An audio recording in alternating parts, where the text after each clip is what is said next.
Hey everyone, welcome back to Bake Angel, and today I'm going to show you how to make a really easy 4-ingredient treat that is perfect for Easter. Let's have a quick run through of the ingredients. So we have our sprinkles, which are non-dairy, some plant-based butter, mini marshmallows, and our rice cereal as well. And that's all you need for this. And if you've ever made Rice Krispie Treats before, you know that the process is really straightforward. There's no special ingredients and no special equipment needed. All we're doing here is melting our stick of butter first over a medium heat in a large saucepan.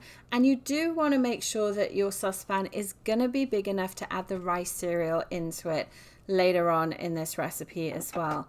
The melting process for the butter and then the marshmallows takes roughly about 5 minutes.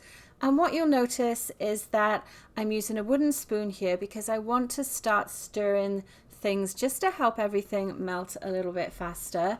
Once your butter is melted, you're then going to add your mini marshmallows.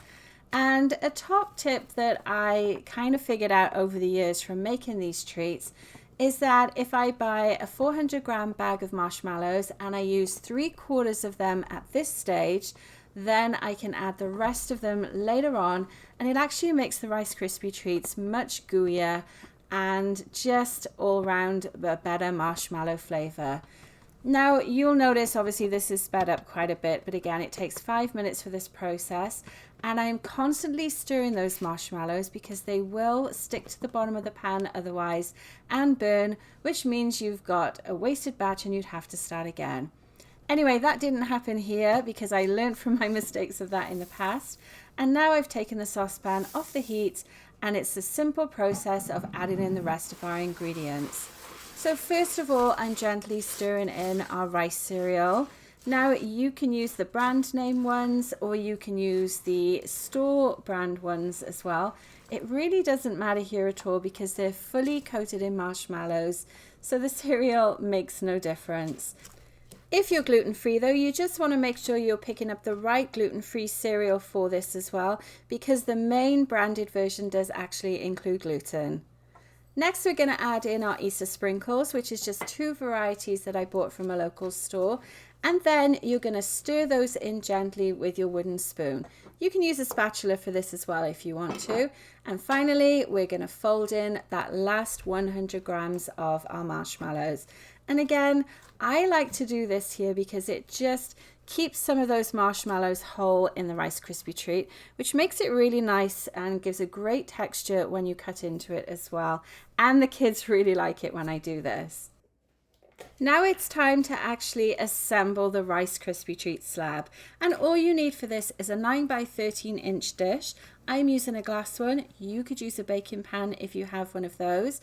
You're going to generously spread some butter into that pan so that we can put some parchment paper in it, which will make it much easier to remove the Rice Krispie Treats once they've firmed up. So I'm just adding that large piece of parchment paper here and then gently pushing it into all the edges and sides of the pan. Now a top tip here is something I forgot to do when I was pulling out everything for this recipe, is I would normally use little bulldog clips just to attach the paper to the side of the pan, and it holds everything in place as well. So definitely do that when you make this recipe. Now we're going to go ahead and start adding in the Rice Krispie Treats. And you can see just how sticky this is. So it really does stick to the wooden spoon. And if you prefer, you could definitely use a spatula for this. Or another thing you can do is if you want to pop some gloves on, you could actually just put it in by hand and then spread it out with your hands as well. So I'm just going to go ahead and start pushing it into the sides. Top tip though, you definitely don't want to push this down too hard into the pan. Pushing it down too firmly is actually going to cause those Rice Krispie Treats to end up a lot denser than they need to be, and a lot crispier as well. And I don't know about you, but that's definitely not the consistency that we're looking for here. So you want to keep everything nice and light when you're pushing it into the sides of the pan, and just make sure that you have a nice flat-ish surface as well. This is definitely something your kids can help with too, because the Rice Krispie Treat is not hot at this stage either, and I know that they always love to get involved with things that are a little bit messy too. So let's go ahead and get the rest of that pushed down into place with a spatula. You can see it's actually a lot easier to do this with a spatula as well.